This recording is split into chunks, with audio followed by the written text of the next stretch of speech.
to see everybody. All right, so it looks like we have about 120 traders in this morning. Maybe we'll gain more in a little bit. Well, it's Monday, and not a lot of action going on yet. We have seen some movement on the odd pairs, and some on the euro as well. The yen still not seeing a whole lot. Some movement on some of the pound pairs a little bit as well. But everything's, for the most part, it's been pretty dead. So hopefully you guys weren't hit too bad from last week's craziness. Luckily, I wasn't hit too hard. I didn't have any losing trades, so that's good.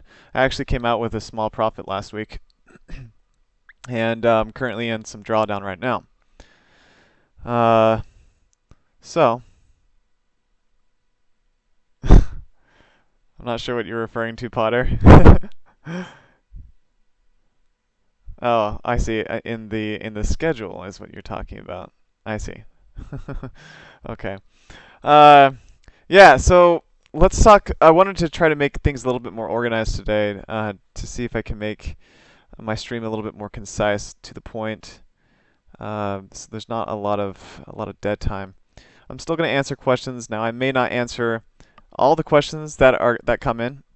Sometimes there's a lot, sometimes there's not that many. Since it's Monday, I'd imagine that there won't be a ton. So what I'm going to do first is I'm going to talk about the trades that I'm currently in. And then next, I'm going to talk about the fundamentals that kind of coincide with my positions as well. The outlook, I think, for this week regarding the major pairs and the trades that I'm in as well.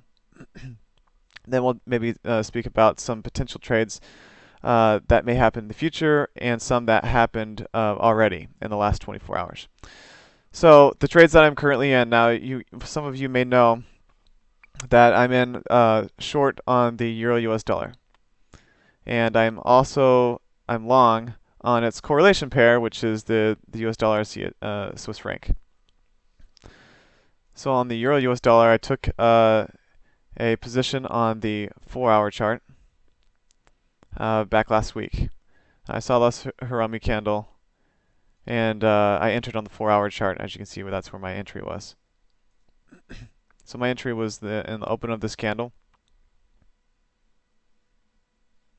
and then the pair went against me. I entered at this support level, resistance level, and that was executed up here. And I had a second pending order placed at the top where that red line is. It was only about 5 pips away, and it wasn't executed. If it was executed, it would have been great. I would have been in a much better shape right now than I am now. But it wasn't, so I deleted that order and actually entered another sell position up here. Now, it's only 25 or so pips away from my second entry, 27 pips, which is considerably much closer than order 1 compared to order 2. So order 3 is a bit tighter. Now, there's a few reasons for this. Reason number 1 is I saw another Harami candle here. And the candle before didn't make a new high. I liked the candle before to usually make a new high. The one before that now did. But I saw the Harami candle and on the 4-hour chart, and decided that could be a decent indication for the market to go down from there, for the pair to go down from there. It has moved down a little bit, but it's been very small. So that's one of the reasons, is this Harami candle. That's why I re-entered. Another couple of reasons. The news this week is not really picking up until no farm payroll, so on Friday. There is some high impact news according to the news websites that's coming out. Some on Tuesday, some on Wednesday, some on Thursday, and then the big one on Friday. I don't think that the news the next few days is going to really affect movement that much on the US dollar, or potentially even the euro. The euro doesn't have a lot of news coming this week either, at least the first few days. So what I'm thinking, or what I'm hoping for, is because there's not a lot of news happening until later this week, I'm hoping for a slow move back down. Now, I don't think this is going to be abrupt because obviously there's not a lot of news or heavy news pushing this price down or up. But I do think that since there isn't a lot coming out in the next few days, that the potential for this going down is fairly decent. Now, that's what I'm hoping for, and that's why I have this position placed along with using the Harami candle. So if you're talking about grid trading, you may think that that from order 2 to order 3 is a little tight, but it's worth it for me taking that position closer together for the opportunity to get out at a faster, sooner on this retracement. And if I would have just held this position 1 and 2, then I would have had to take my profit down here. And so that's a pretty substantial difference. And so that risk of putting in a third position up here is worth it to me, considering the factors of the fundamentals that I just mentioned and the price action. Okay, so it looks like we have some questions coming in.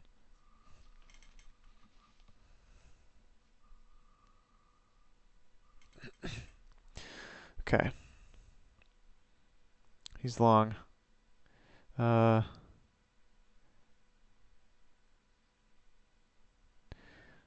What's your take on CAD CHF? What do you think on the US dollar CAD?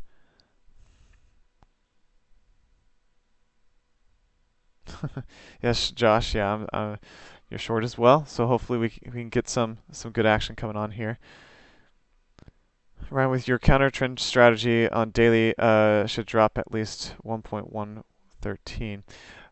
So to answer some of these questions, what's your take on the CAD CHF? I'll get to that to my other pairs a little bit later on the stream. So if you can hold tight, I'm probably going to answer some of your questions regards to your questions to what you think on some of the pairs. So if you have some time, I recommend sticking around so I can talk about some of the other pairs, my take on particular pairs. Okay, so but right now I'm going to answer questions regarding some of the positions that I'm in, and maybe some of the fundamentals as well. Ryan, with your counter trend strategy on daily should drop at least 113. Okay, Justin Bieber. I'm not really sure. I'm looking at the daily chart on the Euro US dollar right now. This is what you're looking at right here is definitely an inside candle, yeah.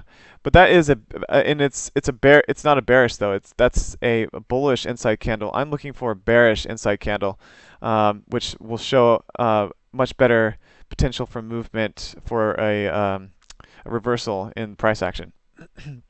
So this is not a signal for me, and not a trade entry as well.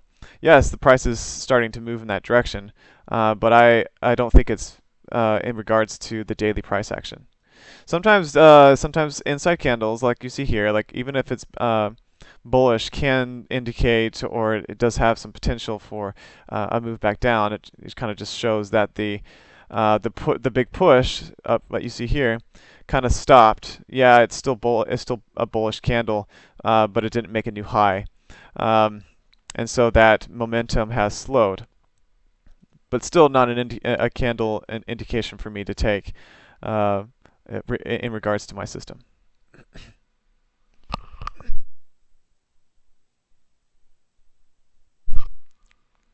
Okay, let me just check YouTube in regards.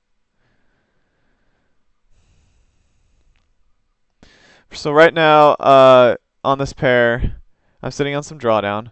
In the combination with my Euro US dollar trades and my US dollar Swiss franc, I am sitting on just about 1% drawdown. And so not a lot. It may look a lot worse than it is, but it's not that bad considering that it's only 1%, and 1% is definitely manageable.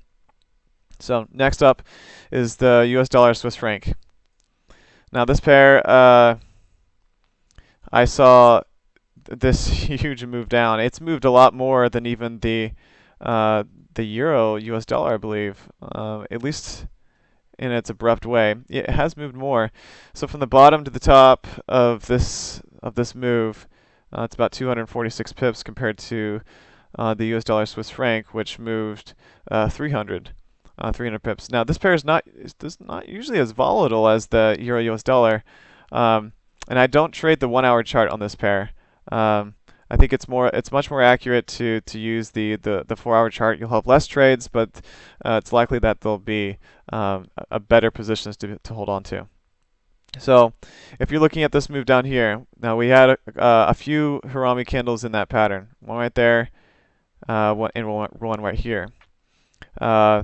I didn't take those positions. I was in on other trades, and I also didn't like them that much because I wanted this low down here to be broken.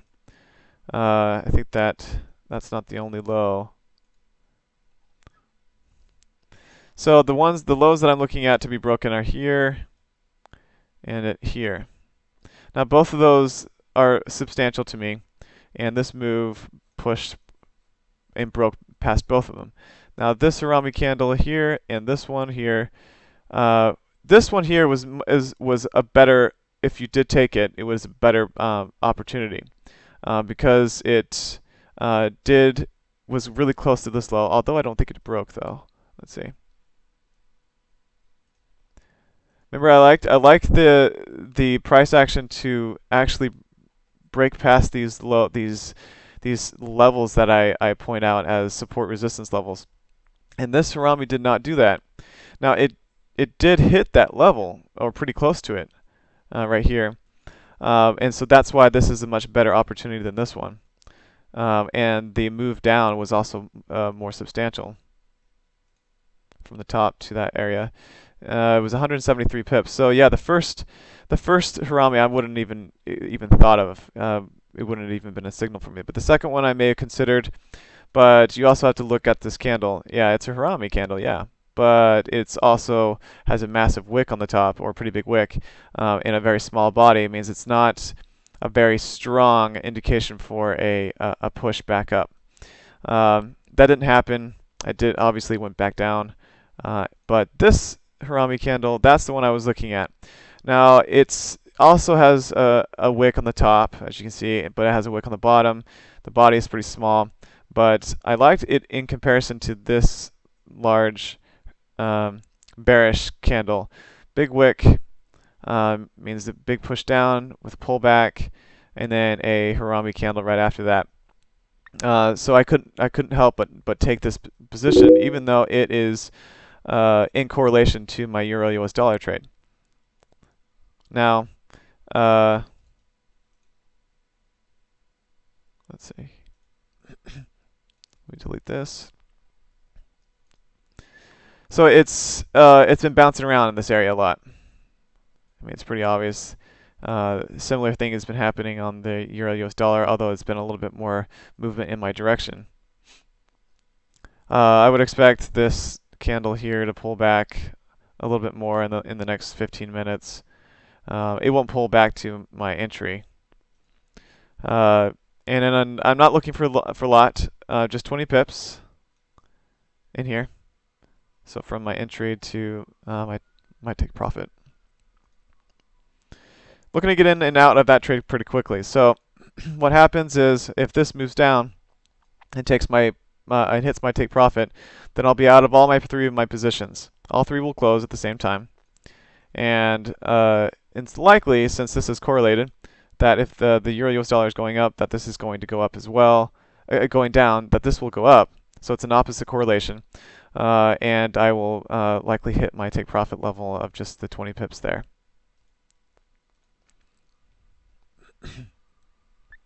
Looking at questions now.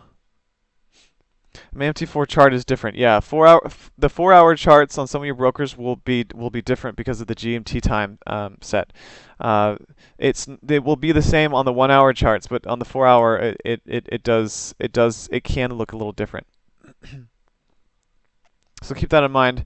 Check the multiple brokers to see what the 4-hour charts look like. If you have a question about a signal, but I usually, even if I have a signal and I see it looking differently on another broker, I'll still take that signal. That's just how I am. Friday big green, and now Monday forming a harami. You're talking about Justin Bieber looking again. Are you talking about the daily chart still on the Euro US dollar? This is not a harami candle. If you're talking about this bearish candle right here, this is technically a harami, but it's a since it's an inside candle, it's technically a bullish harami. Not what I'm looking for.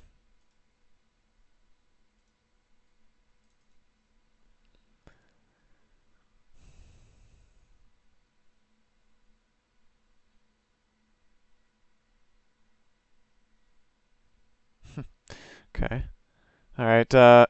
Diego Hernandez. What's good, Ryan? What is BOJ? Just curious from last Friday. That's a Japanese a financial statement that comes out regarding uh, the environment over in Japan and the economy, how good it's doing, and I don't know. I don't think I know the correct exact term for the BOJ, but if you're curious about it, look it up. I'm sure you can find a lot of information on the forums as well.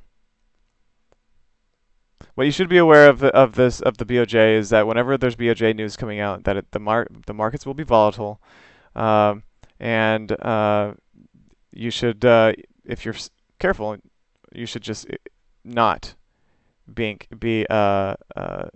trading at that time. Yeah, it's the Bank of Japan. So obviously that's going to affect the markets in a big way. Um, so if you like to trade the news and you're a gambling person, then that's something that you can trade during. But I don't. I choose not to do that. Yes, guys. Sometimes I don't know my professional terms, but I'm going to admit it. But I definitely know what that news does to the market.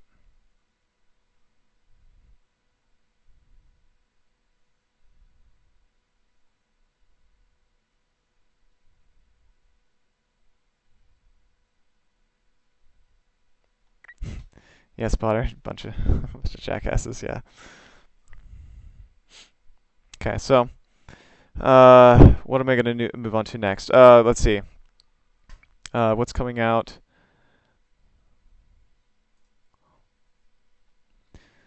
So if we're looking at the news, the news coming this week. Speaking of the BOJ. Uh,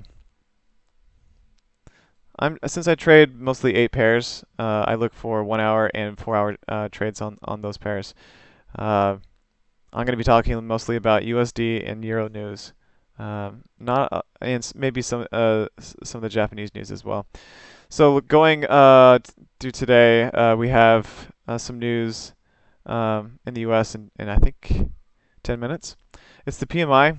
I'm not expecting a big push from this type of news. The PMI news it doesn't usually move the market that much in the U.S.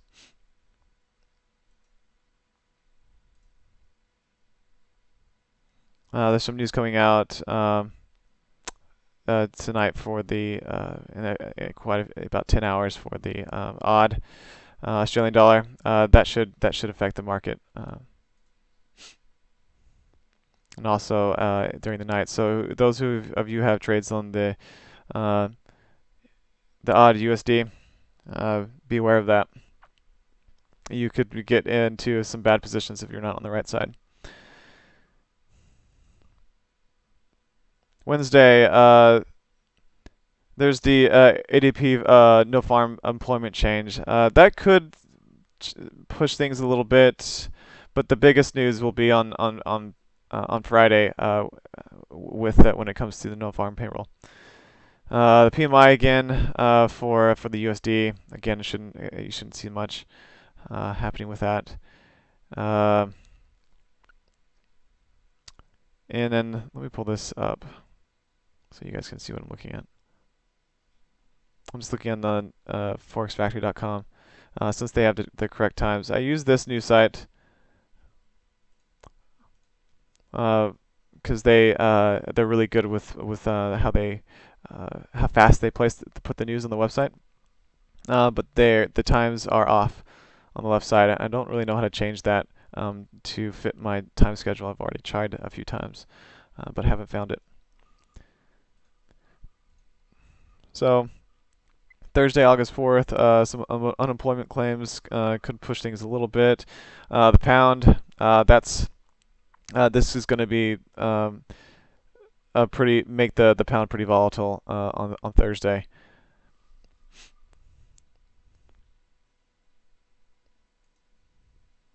And then on Friday, obviously, the no farm payroll. So be wary of the trades that you place later on in the week on the U.S. dollar and on the pound as well.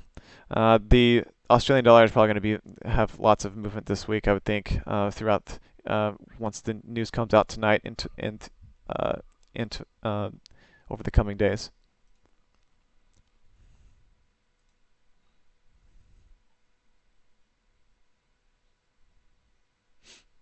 Okay.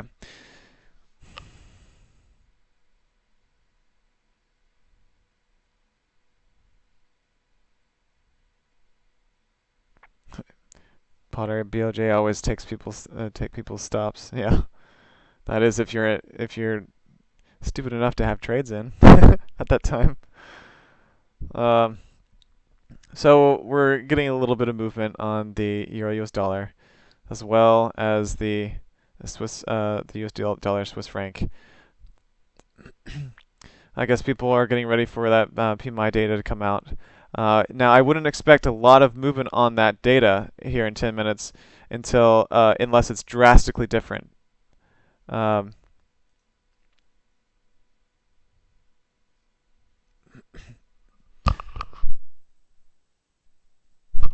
Unless this number is way different than the expectation or the survey, then I wouldn't be expecting a huge move in any direction on the USD. Okay, so let's start talking a little bit about the other pairs, the trades that I missed that happened already. So we know the outlook on the. I talked about the Euro US dollar and what I think it's going to happen in the future. I'm hoping that this will move down and hit my take profit level, which is only now about less than 30 pips away.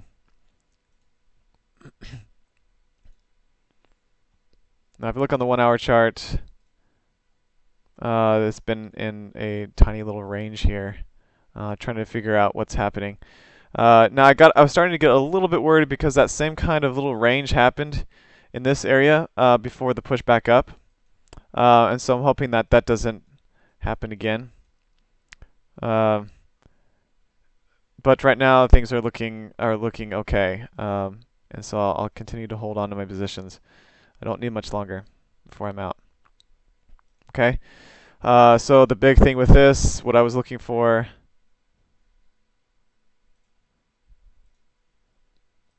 was this big push up. That's why I countered and put my trades in here, looking for a push back down. It broke all these these resistance levels, and so that's why I'm thinking, with some hints from the price action, that this will move back down. Okay, so that's my analysis on the Euro US dollar. So the US dollar Japanese yen has been taking a huge hit down because the yen has been gaining so much value here with the BOJ news last week. There hasn't been a lot of trading opportunities on this pair.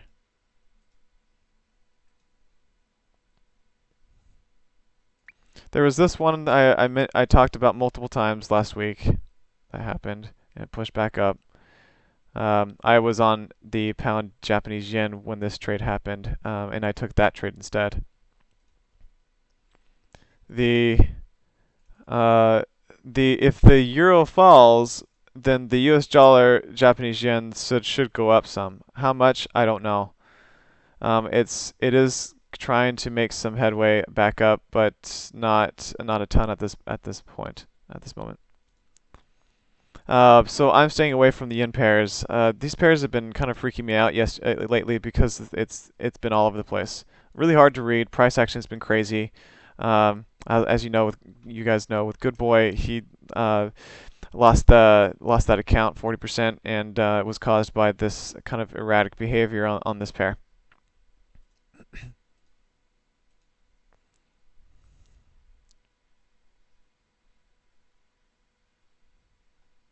All right. I see. Okay. Yeah. Thanks for posting that, Justin Bieber. That day needs to close though. That it's still open. Um, so I wouldn't take a position on that pair until the day actually closes. When the day closes, so that's for me, that's 5 p.m. Eastern Standard Time. Then I would look at entering that trade. But a lot of times, right at 5 p.m. When the new day starts, brokers spreads are high, switching over to the new day. So keep that in mind.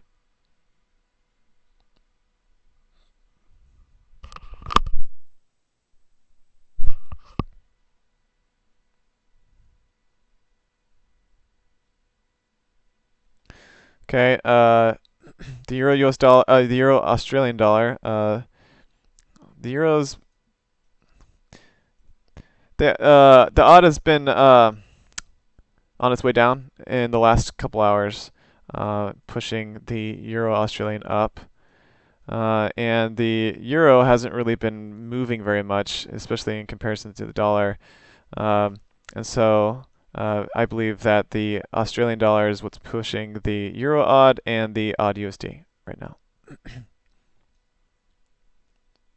I am looking for this level and this level to be broken before I take any positions. So I want this level up here to be broken before I look to sell, and I want this level to be broken in order for me to buy on that pair. Levels I'm interested in. So we did have a trade here. This is Harami. And a push up.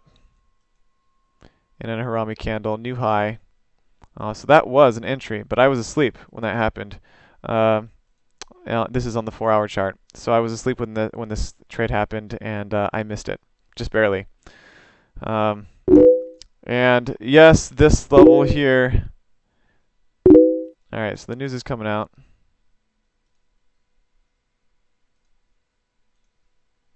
It looks like it was, I would guess, slightly negative. Yep. So the news was negative a little bit on the PMI news, but it wasn't negative by that much. So I don't think I'd be surprised if it actually moves up quite a bit because of it.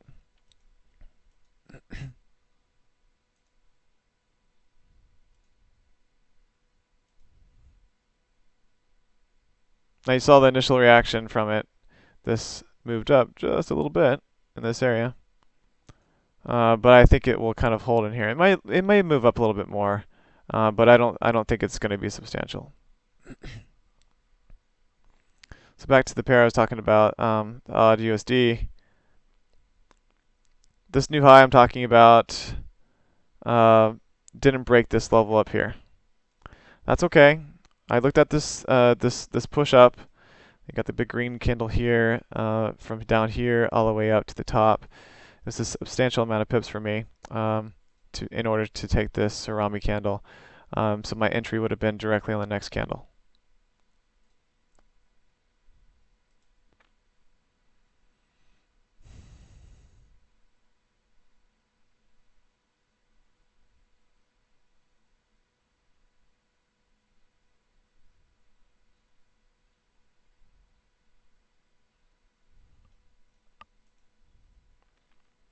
let's see, like I said, if we were going to see some movement on this, we would have probably already seen it already.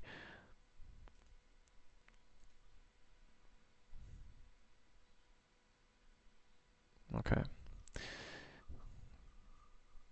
Next pair, the GJ. This has been taking a hit because of the yen as well. Now if we're checking on the 4-hour. Now for those of you looking at the 4-hour chart, we still have how much time left before the next candle? We still have 2 hours left of this candle, but this is forming Harami. New low, Harami candle. If it closes above, then I would expect for it to move back up. So be looking for this candle to see if it closes inside as a bullish candle. And then I would look for 30 to 40 pips on this trade. Be very careful. Pound, lots of pound news coming out. And the yen has been very finicky lately. I may stay out of this position. It will depend on my current trades, how much of a drawdown I am in the next 2 hours. Okay, Euro Japanese yen. No new trades for me on this pair. I don't think I will be taking anything.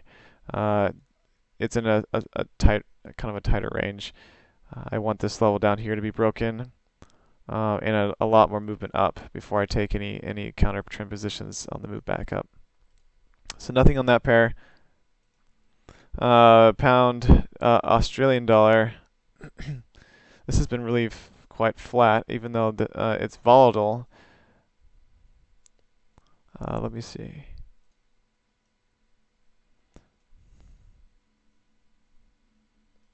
Looking at this level here,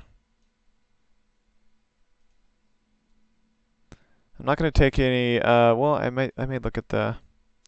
So there's no positions on this pair either. I don't see anything in here that would indicate a push back up.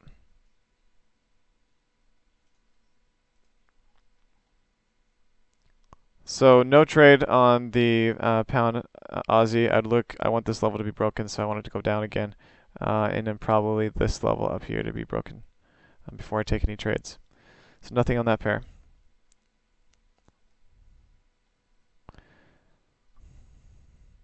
Pound USD, been doing this kind of channel pattern here with higher lows.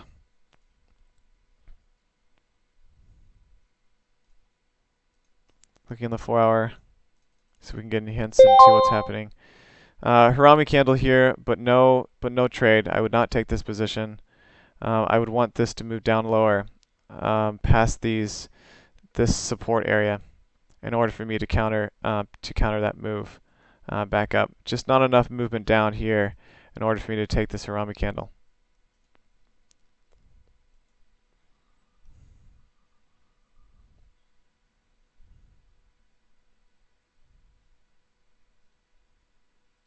Okay, I'm checking you guys on YouTube. Sorry. No,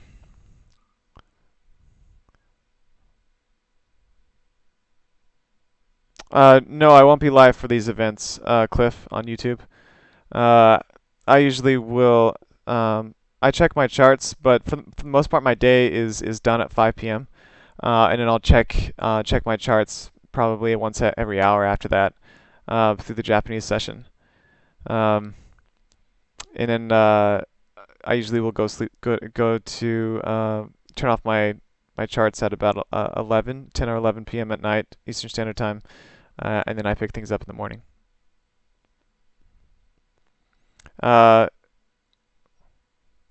Claudio, I on YouTube, I learned forex myself actually over the past 11 years. I think, and I wasn't profitable until my 10th year.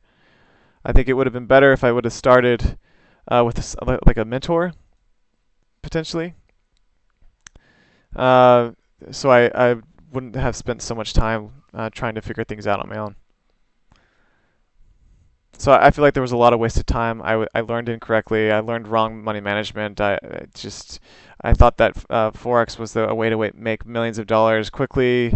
Just the wrong idea, and it took me years of training myself to get my mind out of that type of thinking.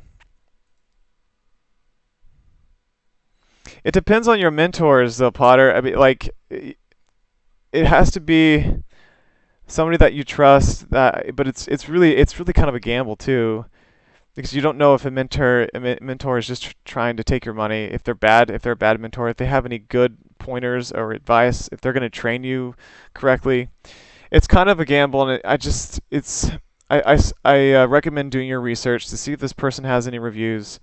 Um, or anybody has used them. If is it recommended to you on by somebody online that you don't know, or is it by a friend? I think that should have a lot of say in if you pick that person or not. How expensive is it? If somebody's selling training for like $2,000 or something, that's really expensive. I mean, mentors can be expensive, but they don't have to be. You can learn a lot of good stuff free online.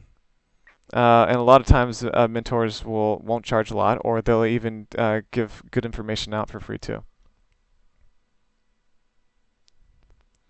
Yeah, it has to be a profitable one. It's Those are really hard to find though. How many finding a profitable mentor is really difficult these days, and the ones that are profitable are most likely selling their stuff for really expensive, like $1,000, $2,000. Their training program. Um, and I don't think that's the only way you should go about trying to figure things out.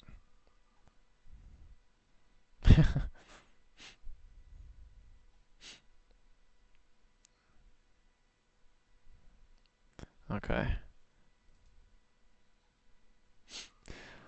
Why do people take money for signals if they could just invest more money in their own trading system? That's a good question. Um, the thing is if you're profitable, which I am, and have been for the last 14 months. Now, on the count that you see posted on my YouTube stream below, that's been available for I think 16 weeks or something. Uh, why not get paid a little extra to post your signal so other people can copy your performance? So if they're if your signal is not too expensive and their account's decent size, then $60 a month for a profitable to copy a profitable trader. I think that's a pretty good deal. Um, I mean, especially if the trader's not taking a big portion, like typical for a trader to manage your account would be 30% commission, right? So a 30% commission is kind of a lot. Now it makes more sense to have a signal service like SimpleTrader and only being paying $60 a month uh, for to copy decent signals. Now, the thing is that for U.S. traders as well, there is a rule that we can only take on 10 to 15 people to trade without being certified.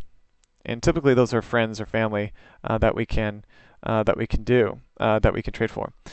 There's a lot of restrictions for us U.S. traders, and so in order for me to officially be this account manager for multiple hundreds of accounts, I need to be certified um, by I think it's the CFTC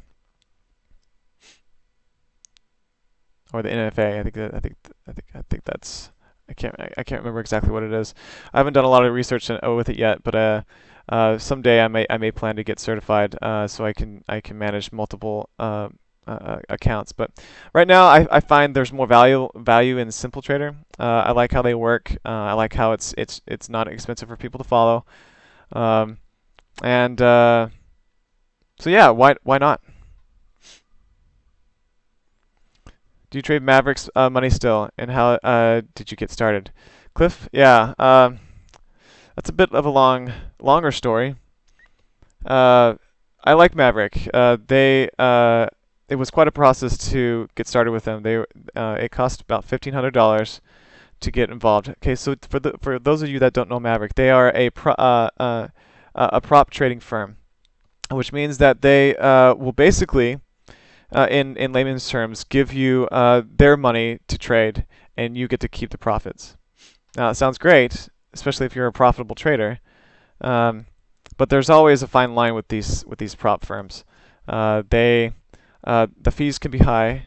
There can be a lot of trading restrictions. Like for example, a lot of them won't let you go above a 5% drawdown, and so your strategy has to fit that mold.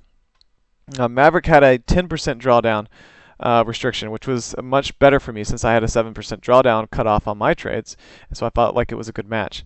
They are expensive though, just like any prop firm is. You have to pay $1,500 to get involved, and then after that you have to demo trade for a couple of months.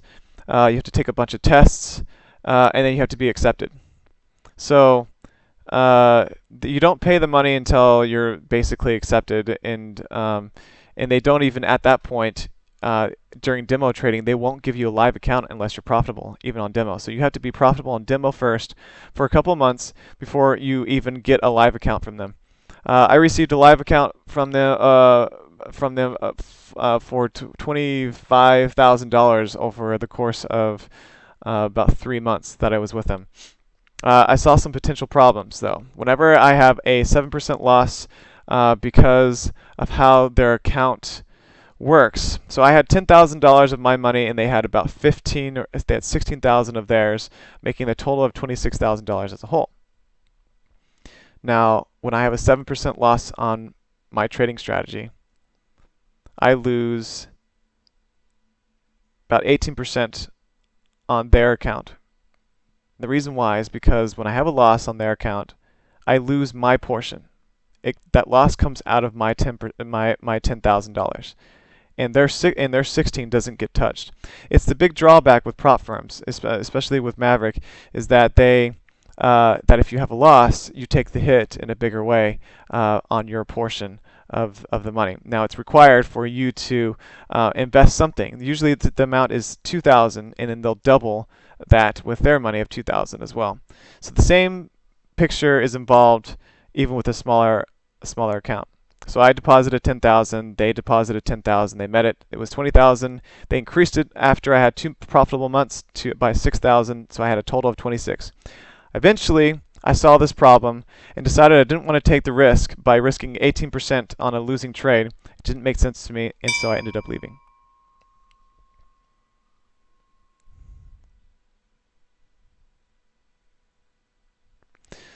Ryan, what do you think the best loss management? The best loss management. Well, a lot of traders will say different things with this. I think that if your loss, a lot of people do their losses in risk-reward ratio. Like most people say 1-to-1 is what you need in order to be profitable. So if you have a 30 pip loss, you need a 30 pip gain, 1-to-1. And to me, I don't believe that's true. I don't think you need at least a 1-to-1 ratio when it comes to that. How I do it is I have a 75% win rate or 74% win rate on my trades, on my first entries, and then I basket trade for my losing trades. And I will hold on to those baskets until I have a 7% loss cutoff. Why 7%? Well, 7% is a good area for me because I have 50-to-1 leverage on Oanda. So that means I can't keep adding trades to my account because I'm going to run out of leverage. So I need to watch that. And I'm also making anywhere from 3 to 5% per month on my trades. So that means that if I have a loss basket of 7%, of minus 7%, then it's going to take me anywhere from 4 to 6 weeks to make back that loss that I had. Yeah, that's a little while. So the people that trade with me will have to be patient with that. But you also have to be aware that my last loss was about 2 or 3 weeks ago, and The one before that was in February 4th of 2016, so 6 months ago. So I don't plan on having losses very often. But they can happen. I understand that. You can't hide from them. But I feel like one of the most powerful instruments in trading is not indicators. It's money management. The two most powerful things to me are money management and discretion. Now, I always fought against discretion completely for such a long time, trying to find some mathematical way of approaching the market so I could have an edge. And mechanical systems can be quite dangerous because I don't know, you're not using your eyes as much or your judgment to make a decision. So I feel like discretion is really important to know where your support resistance levels are, to know where your trend is, what your price action look like. Are you following candles? What are you doing to have that edge in the market? And so that's basically what I concentrate on. What I look for are those two main things: making sure that my money management is sound, the 7% loss cutoff, and the 3 to 5% per month is what I'm averaging in gains. And so I understand that I have 4 to 6 week period to make back my losses. And so I'm totally aware of that. I'm not going to freak out when I have a loss because I know what's coming. I know what to expect. I understand that my last loss before that was 6 months, and so I don't have to worry too much because from my past stats, that my chances of having a loss again are not incredibly high, but I'm not going to counter it out. If I have another loss, 7% loss, I'm going to deal with it. I'm going to understand. I'm going to gradually make it back. I'm not going to take extra risks on the account, and I'm going to play it in the smartest way I can. But just because I haven't had a loss for 6 months doesn't mean I won't have another one tomorrow. But that's when the discretion comes into play. I make sure that I'm watching my trades correctly, that I'm doing my baskets right, that I'm not over risking. For example, like I have a correlation pair in on the Euro US dollar. I have a buy on the US dollar Swiss franc and a sell on the Euro US dollar. Those pairs are correlated. One is going up, the other is going down. Now the thing is usually I do basket trades if something goes against me. And you see my second basket trade on the US dollar Swiss franc is 100 pips away. That's much wider, much farther distance than what I typically do on this pair. The reason why it's so much farther is because I don't want to have multiple baskets in on both pairs. So I'm going to widen the basket on my correlation pair in comparison to my Euro US dollar, which I already have 3 orders in. I'm playing the risk, trying to play the risk, so I'm in a good place at all times. All right, so going back to the questions here.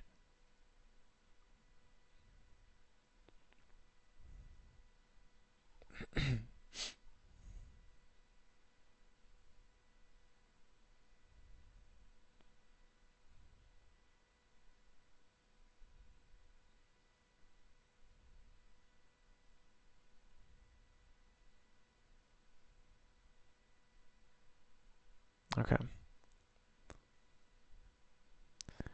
Do you think the Euro US dollar will go down?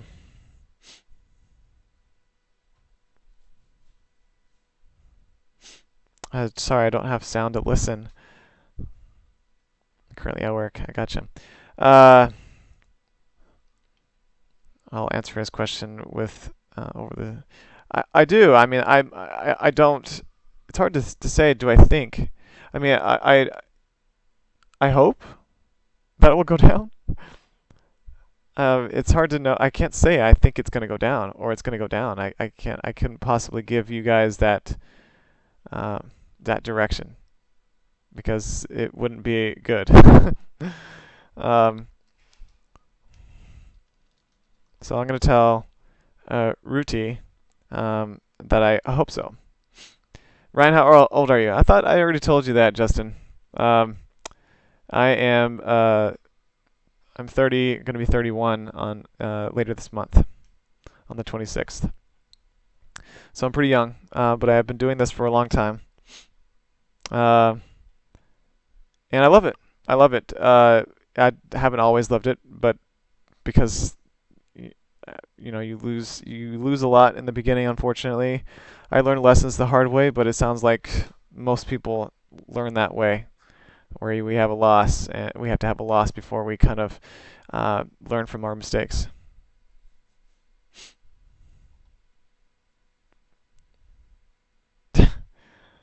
Yeah, Potter. You guys probably, I think I've mentioned before that I play the piano as well and do it professionally. I'm part of a group called the Five Browns, and after every concert, people always ask how old I am, and they do say that they think that I'm 17 or 18, which is good because I'm not. I'm 30, and but I'll take it. I mean, I guess I should be flattered about that. Um, so where do we move next? Let me just check some more questions on YouTube to see if there's anything. Okay, nothing coming in on there. Right as a vampire. Yes, thank you, Demon. Yes, I'm very fair. Yeah, you guys comment on my appearance a lot. I guess it's because I just don't look like I'd be a trader type of person. Um, but yeah, I am I'm very fair, and I get sunburned really quickly. Do you eat kangaroos? No, I don't eat kangaroos. I'm not sure why I would eat kangaroos or that I look like I would eat kangaroos, but yeah, the questions that you guys come up with.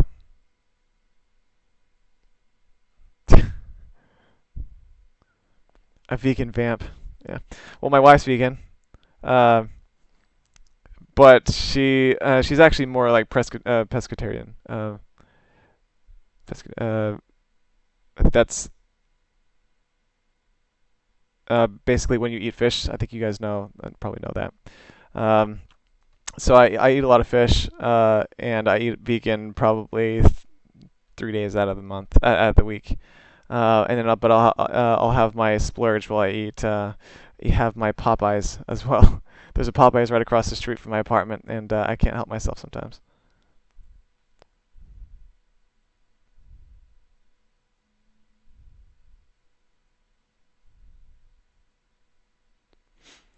Yeah, I told the story before why I started so freaking young trading.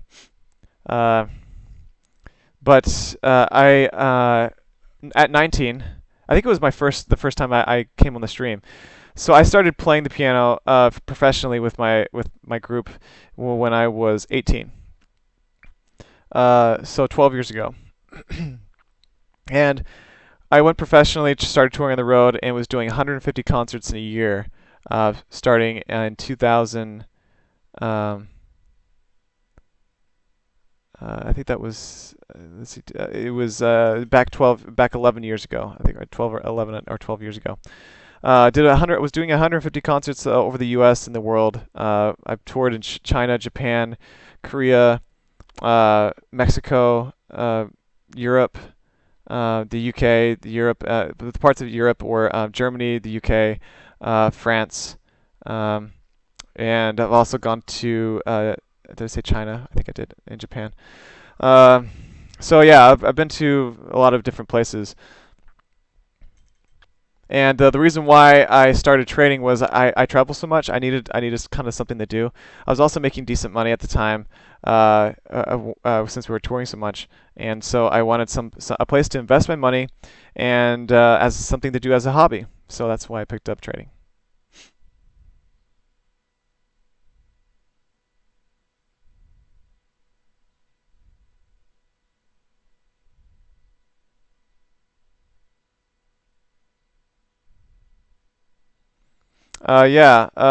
Yeah, the euro's hanging on, guys. Unfortunately,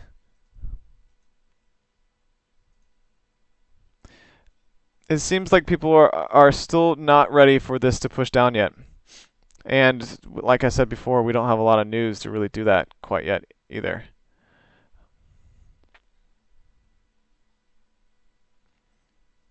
Okay, so we want to check out the odd USD.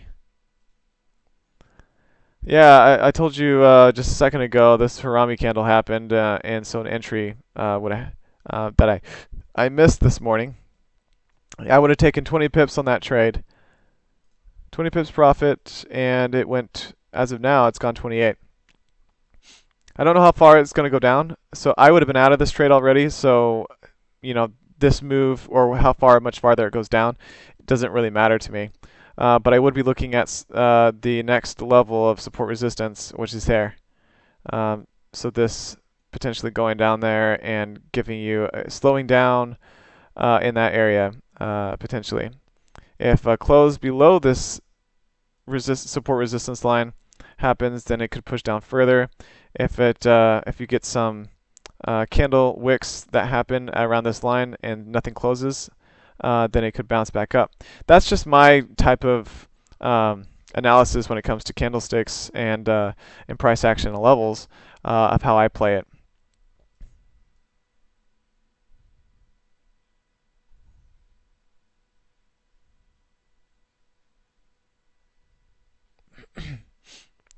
Okay. Uh, Jimmy, yeah, this is a real. This is I haven't changed this account yet. I was gonna do this weekend. I keep forgetting to do that. Um, I do have a live account that I'm having trades copied to. So this is my live account. It's $9,671, and I'm having trades copied to it. So you can see my positions look the same. The three sells on the Euro US dollar, hoping for a move back down. So right now I'm in just $112 drawdown on this $9,600 account. US dollar, Japanese yen. Opinion, please. Yes. Big push that last week happened. Let me make my picture a little smaller now since I'm not talking as much.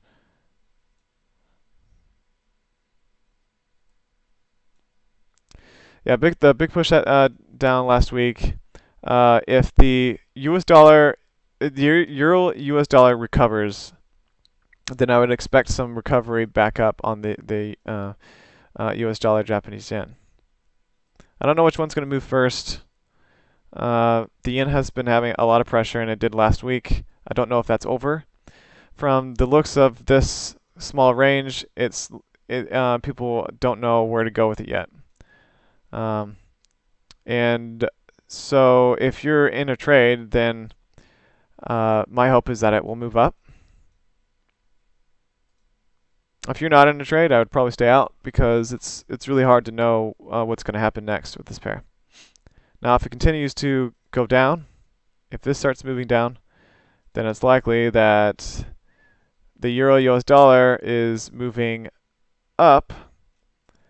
And then further, if you're talking about correlations, it's likely that the US dollar Swiss franc is moving down.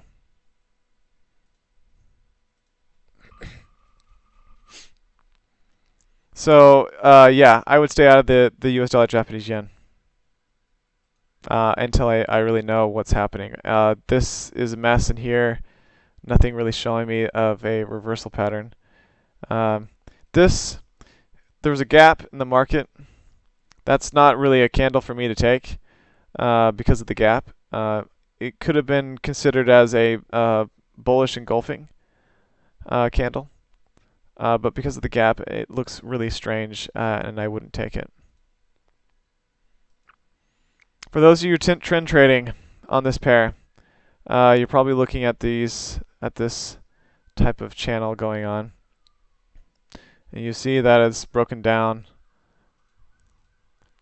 and so you could be potentially hoping for this to continue to go down. Now, if you're looking at levels, I see this one was broken here. And I see this new level that's being made right now. It's not that strong because the retracement was quite small. But we'll see if that level holds or if it breaks and continues down. The next level, if it does close below that level, I'll be looking at here and down here. If for potential take profit levels if you're trend trading that move, this move down.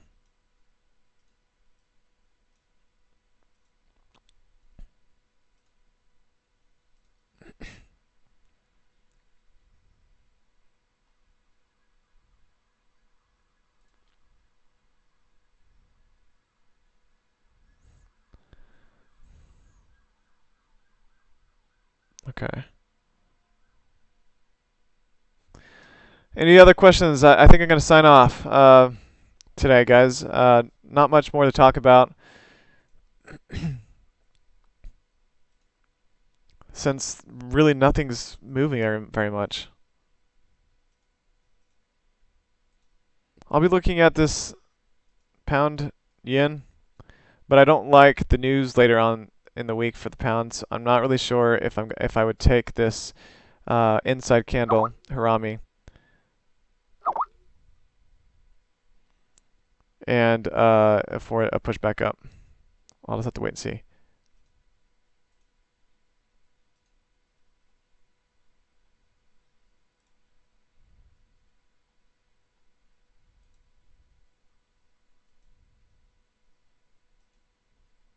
Yeah, I guess on the US dollar CAD there was a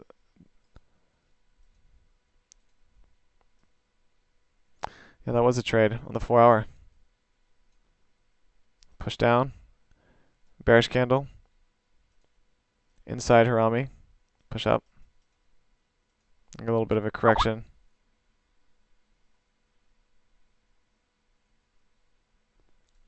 So I would guess this.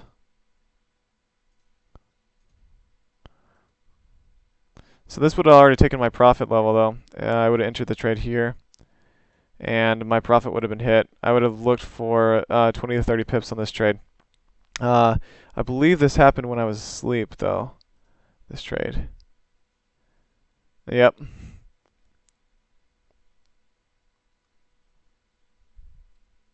Actually, no. This was at the end of the of last week that this happened. I just missed this trade and completely, but I'm not sure if I would have taken it if I was in on other pairs. So how I feel like there will be a if we're looking for this correction or this retracement when this move down. This level's already broken, but that's the next level I'd be looking at for to take profit. So it's probably just about to hit. Oh, let me mark that better. Yeah, it's obviously too late to jump into this position. And I would be looking at this level as a support resistance. If this candle closes above, so this candle, if it closes or any candle after it close above that level, potentially it could show more of a push up, and I'd be looking at this level as the next resistance point to take profit and looking for the same idea.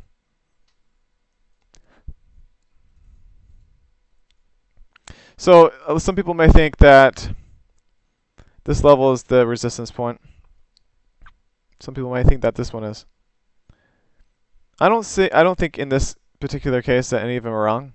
I typically would go for the lower one, just because I'm more conservative. But I do like to place my support resistance lines up at the body of the candle. So like that. Support resistance line, the body of the candle here, here, there.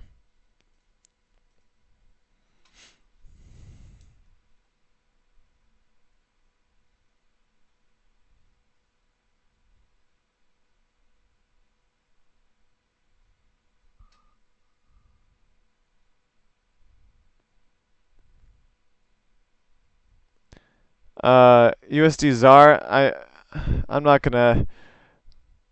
That's not a pair that I trade and plan and plan on trading. So I'm sorry, I won't be plugging in that chart. Sorry, FX magician.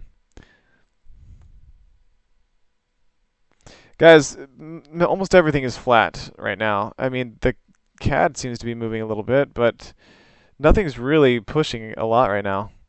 Um, and I'm in positions waiting for the euro US dollar to fall. I don't know if that's going to happen soon or not. I said before, the news is low, so this could just be in a dumb range for a long period of time through until the news this week. Now, what I want to be out of this trade, out of these three positions, before the no farm payroll news comes out. I want to be out of it for sure by Thursday. So like a day before that news comes out. Now, if I'm not, then I'll play this as smart as I can. Now that there's very it's very possible that I could get a whipsaw like what a lot of times happens on no farm payroll, and it could go down and go back up, or vice versa. My ideal situation would be for it to go down and then pop back up, but I really don't know. If I were to guess, which is really stupid, but if I were to guess no farm payroll, I would guess I push up and then a push back down. That would happen. I will widen if my trades are still in. See my pending, my fourth pending order up there. I will widen that if I'm still in, and I will also widen my other positions after that, considering that the markets will get more volatile when the no farm payroll news comes out.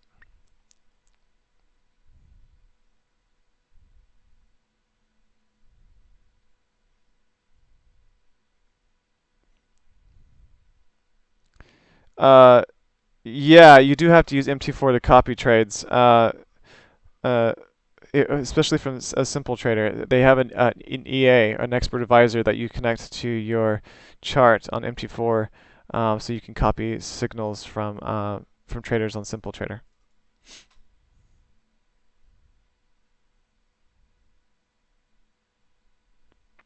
Yeah, Potter, that's what I'm thinking. It's really hard to think, but I think because of the pressure of the FOMC that happened, and the momentum that's been going on with the euro US dollar, I do think it would push up and then back down. But it's just really hard to predict the news, guys. I don't like to trade like that. You know that I hate trying to predict the news and try. I never trade it. I only have trade the news if I happen to be in a basket when the news comes out. And I try to avoid it as much as I can. I really stress not trading during the news, not trying to predict the news. It's just not valuable trading. If you do trade the news, I would say try to scalp it, but even at that point, it's too risky. It's a gamble. The only time I will ever trade the news has been 15 to 30 minutes after the news has already happened. I wait for the initial push of the news to happen, where a lot of the price action is ignored because the news is pushing the market. And then I'll wait for some pullbacks to happen after that initial news push happens.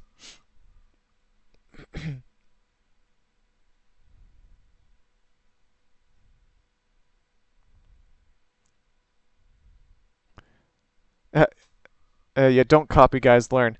The thing is, with that, I agree. It's important to learn, but if many have said that it takes a long time to learn how to be profitable uh, in the forex market, and so if you're learning and you want to make money while doing it, then why not try to copy a successful trader? You can also learn from that person as well, whether it be me or somebody else. Now, it's completely up to you, but you should be patient with yourself when you're learning. Don't expect to be profitable right off the bat. You're going to be learning for the long term. Like I said, it took me 10 years to be profitable for more than 3 months. I think that's kind of a long time, but I do understand that some people have it happen that they're profitable faster than that. But if you're learning yourself and uh, from the information that it's out there, it could take you some time.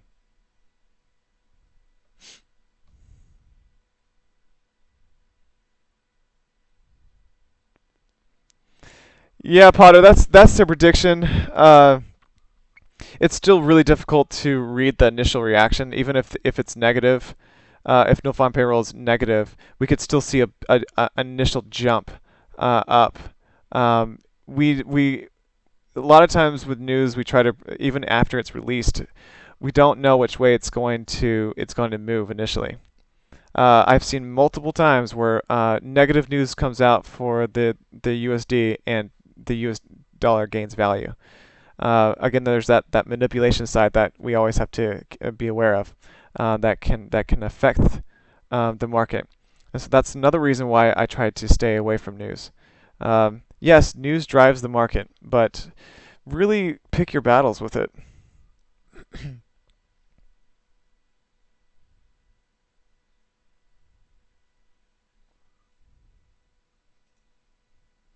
Yeah, I guess the UC is still going. Now again, I marked that level, and we are gonna have a close in 10. Well, 28. Wait, about 20 minutes. We'll have a close, and if it closes above that level, then we could see more movement up. At least that I said could. I didn't say will. I never use that word. Um, but yeah, I'd be looking at that. Keep in mind that this is also a whole number area. See the whole number? It's at 3100 or 31000. And so this area could still, even if this candle closes above, it still could see some wavering in that area before it decides which direction it's going to move. So if I were going to trade this break or close above this level, I would still be very wary because it's on a whole number.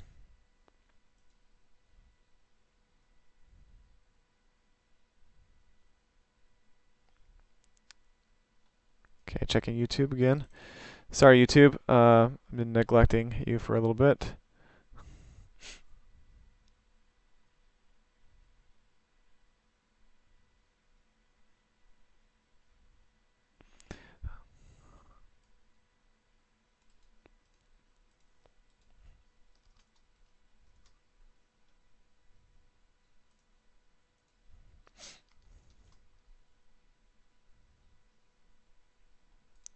And let's see, in New Zealand USD H1, by what do you think? Okay, so yeah, I forgot to mention this pair because I didn't quite get to it, I guess. But there was a trade on this pair. So let's move up. Um, then on at least the 4 hour, this was a Harami candle. So this move back down. I missed it. I missed this candle or this trade. Is that 0? Yeah, I could have taken that position yesterday, and I didn't take it. Remember I've told you before. I don't like taking. I don't take many trades on the NZD US dollar.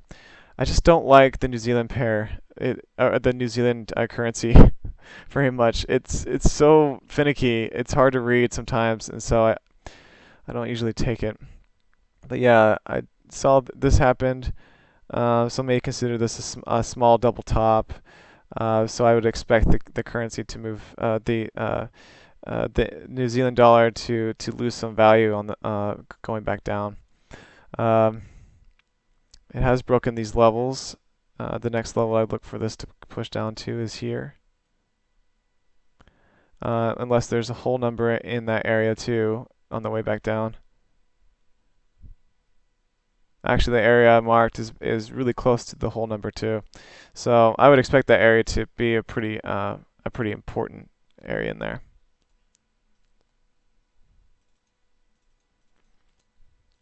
So if I were looking to trade, to put a trade in, I would have entered here. Let's see if I would have been out of this position yet. Yeah, I would have taken just 20 pips on this trade, and it would have worked out just fine. It would have been within the hour.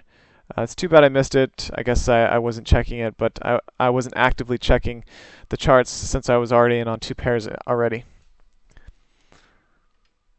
remember, I only have 50 to 1 leverage, and so I don't want to be on too many pairs at a time. My rule typically is to be just on on 2 pairs, no more than 2 pairs. So what we're looking at on this on the NU is the push up was 280 pips. It's good, and it's broken these levels in the push up, and then this happened. Now there's like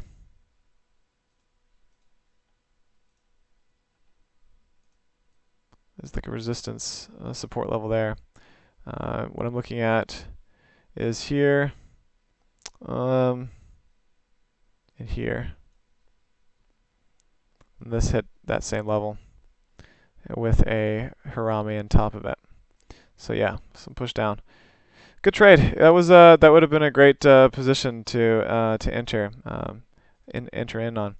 So I would expect a little bit more down movement here on the NU. But if it does break this level again, I'll be looking to sell it, depending on what the price action looks like. Is resistance one line or a section? Not sure how to confirm when it's been breached.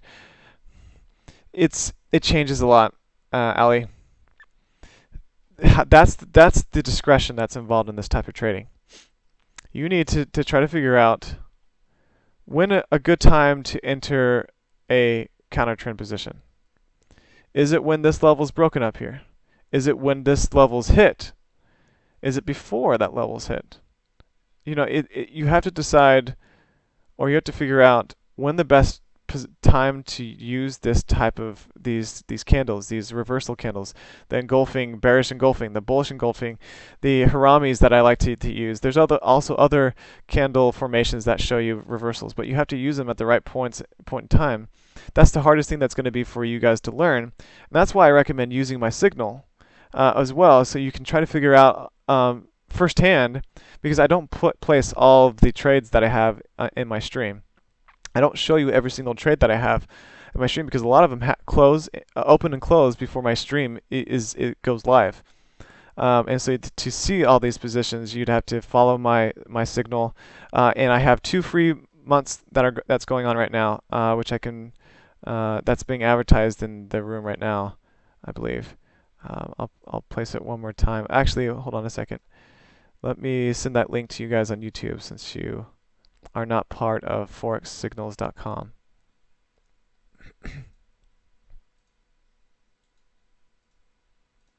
Okay, for those of you on YouTube, go to this link, and you can copy my signals for 2 months from that link for free. This link, forexsignals.com, is a great place. They have a forum. You can learn a lot there. You can also copy some of the best traders in the world from that website. And they also have a live chat room, which is where this stream is going right now. So check them out, and you can join for free.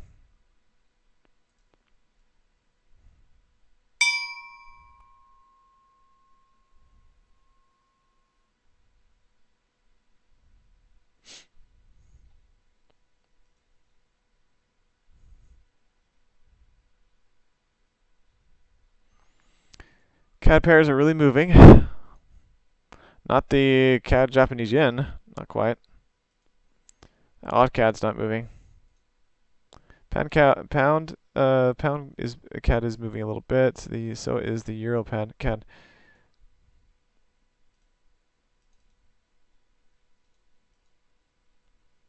Okay, so this pair, I don't see anything at the moment. It's just about to hit this resistance line up here. Again, looking for a close above that level.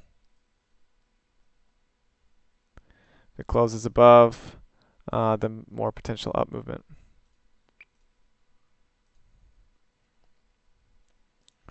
So, any last questions before I close out today? Okay, Potter. Thank you, Potter, for posting that. I was going to post that a little bit later, but I think that uh, Nick is still advertising that on an auto post on this chat as well. That pops up every once in a while.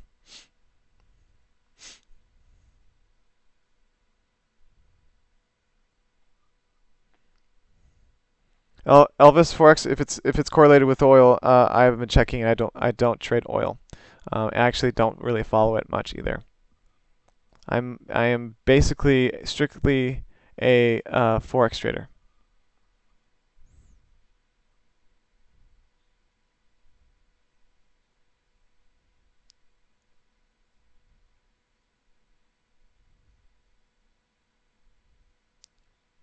Potter? Wait, what do you mean? What is this?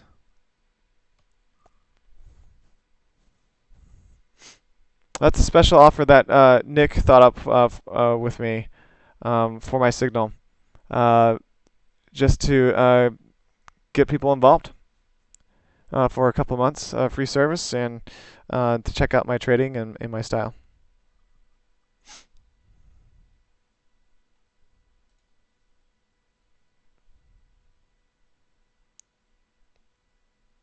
Oh, okay. I wasn't sure what you meant by your first part. What this question mark? Oh, I see. Okay. Thanks, Potter.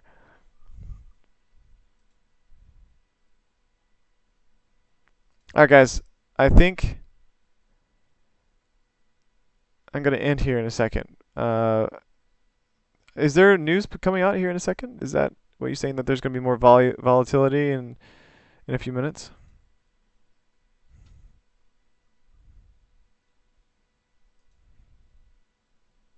I don't think. Yeah, I don't see any news coming out.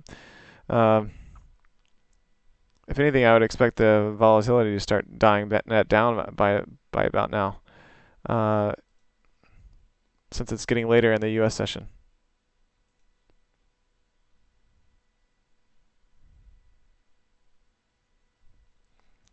Recently lost 80K on forex. Jason Lex Moore. Uh, did you trade that, or was that you that lost, or was it somebody that was managing your money?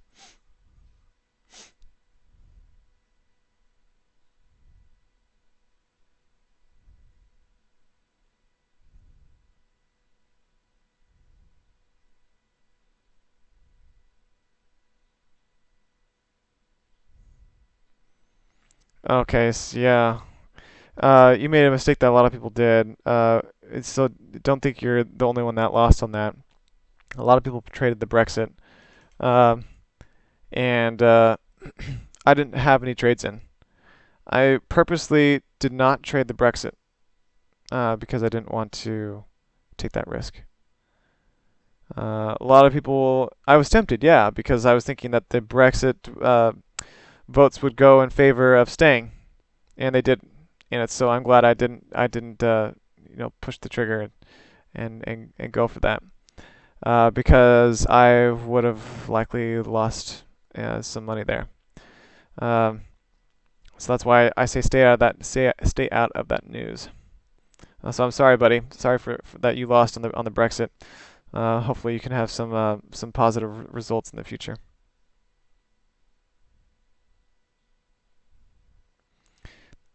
Yeah, I was actually in a UJ trade 3 days before the Brexit news came out. I was in quite a basket on there that I shouldn't have been in, and it pulled out just before the news, 3 days before the Brexit news. So I was really happy to be out of that position. I was long euro, pound, and the Brexit. Timothy, did you pull out some profit? Because initially there was a bit of a drop on that pair.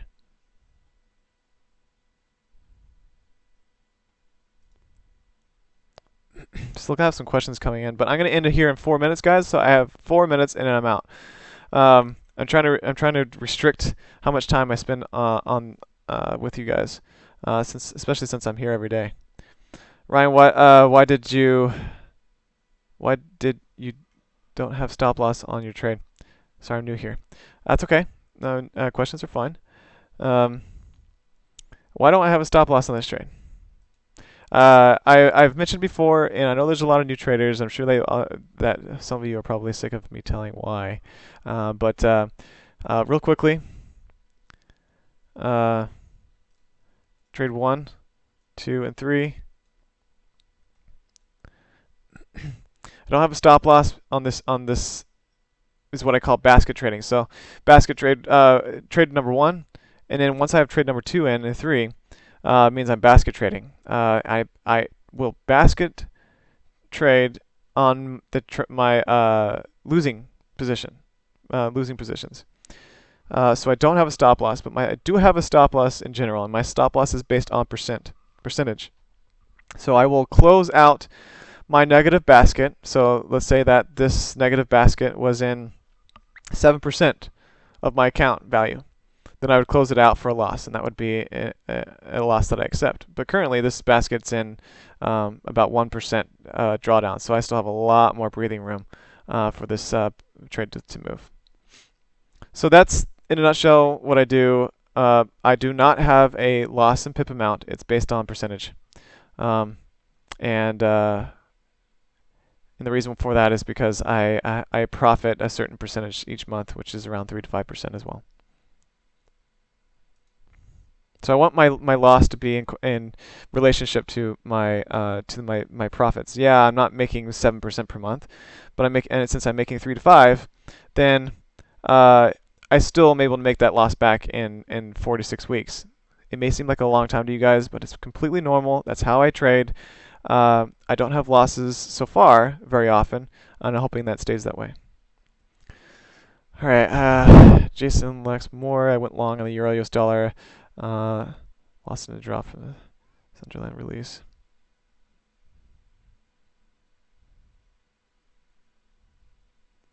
I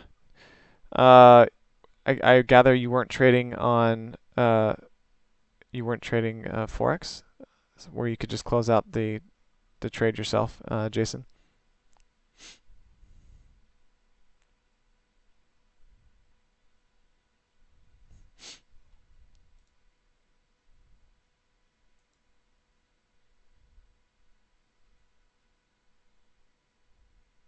Okay. Well, so I have my 1 minute left.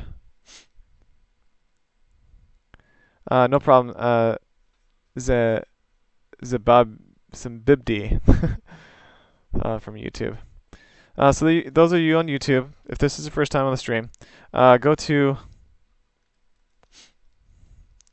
forexsignals.com. Check them out. There's a live chat room there. A really cool community that's always involved in trade ideas and strategies. There's also traders that you can copy, like myself and others on the website. So it's a great place to be. I recommend it. It's not my website, but this stream is being organized by the website, and it's also has been going up on YouTube as well.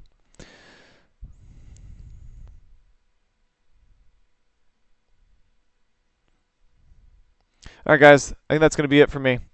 I'm going to see you tomorrow at 9:30 a.m. Eastern Standard Time. Let's hope that we have some better movement on the Euro US dollar. It looks like it's starting to have some movement against me, unfortunately. I still find it's going to range. If it's been doing that all today so far. It's already 11 o'clock. Usually the volatility will pretty much end on most days after 12 p.m. So another hour. So if there's going to be any movement, it's going to happen soon. I still think it's going to range in this area. I have a lot of room. I'm only about a 1.5% drawdown. I told you about my baskets on the US dollar Swiss franc. So I think I'm doing okay. So we'll come back tomorrow and see what's happened. Hopefully my trades have closed out. But if it's not, then we go to the next level and we try to see the best way to get out of the basket. All right, guys. Hope you have a good rest of the day and maybe make some profit if you're on some of the pairs that are moving. And I will see you tomorrow at 9:30. Thanks.